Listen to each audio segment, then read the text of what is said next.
Ciranda, cirandinha, vamos todos cirandar, vamos dar a meia volta, volta e meia, vamos dar. E é com essa frase inspiradora que eu vou falar com esse entrevistado maravilhoso, ele que veio de Brasília para nos atender, ele que é maravilhoso, humorista, deputado federal, Tiririca. Tudo bem? Boa noite, Tiririca.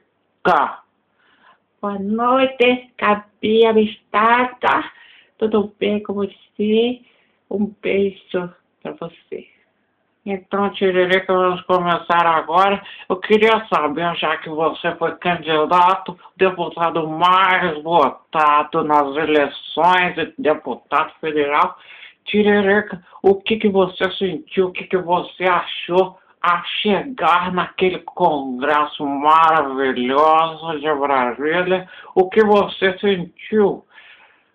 Olha, Gabi, na verdade, eu tenho que falar o que eu senti porque eu cheguei lá, vi um monte de homem de terno e eu vou pensar que eu fiquei com muito medo. Eu achei que eu ia morrer.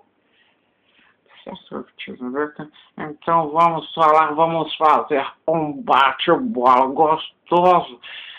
Eu vou falar uma pergunta, uma palavra, você me responde, certo?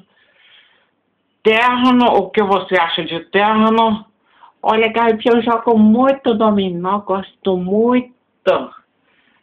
Certo, então. Depois dessa, eu nem preciso falar mais nada, estou terminando a entrevista aqui, certo? Boa noite a vocês e beijo da Gabi.